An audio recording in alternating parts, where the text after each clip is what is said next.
کمالیہ ہوتی ہے، اس سے زیادہ کوئی پریشانی وہ چاہتا ہر کام کرو، ہر کام کر نہیں سکتا، تو ان کا الاہم فالاہم کا اصول اپنا کہ جو سب سے اہم ہے وہ پہلے کرو، پھر اس کے بعد والا، پھر اس کے بعد والا، پھر اس کے بعد والا۔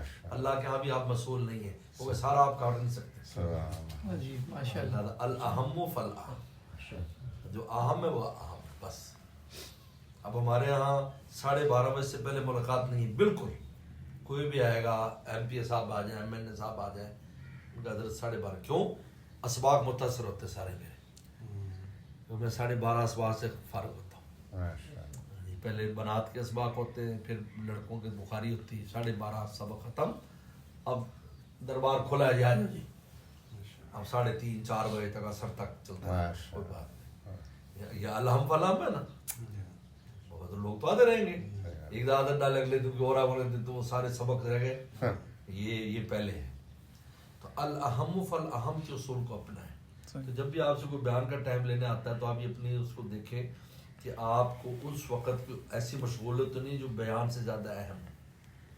پھر بعض ایسی مشغولیات ہوتی ہیں جن کو آگے پیچھے ہٹا نہیں سکتے، جیسے آپ نے ڈاکٹر کا اپائنٹمنٹ لی ہے، وہ آپ کو جانا ہے، بیان تو چلو کل کرا لینا، پرسوں کرا لینا، ترسوں کرا لینا، وہ آپشنل ہوتا ہے، تو آپ پھر اس کو اہمیت دیں۔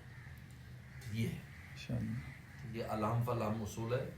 آپ تطبیق دے سکتے ہو تو ٹھیک ہے، دونوں کام اگر کر سکتے ہو، لیکن ایسا مشکل ہوتا ہے۔ الحم فالحم کو سامنے رکھے تو اس سے عند اللہ بھی مسئول نہیں ہے۔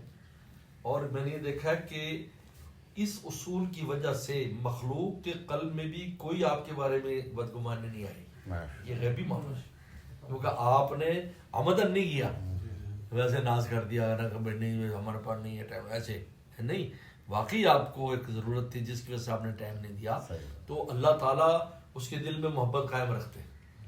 بس اوقات ہمیں ہوتا ہے کہ یار ہم اس کو جواب دے رہا ہوں، اتنی لجاجت اتنی اہمیت سے ٹائم مانگا تھا، لیکن ہمیں جو کام ہے اس سے زیادہ اہم تھا، تو ہمیں دل میں ہوتا ہے یار یہ بھاگ گیا، لیکن الحمدللہ دیکھتے ہیں کہ نہیں، کوئی فرق نہیں آیا محبت میں، اسی طرح اس کا رابطہ اور مشغولیت تمہارے ساتھ۔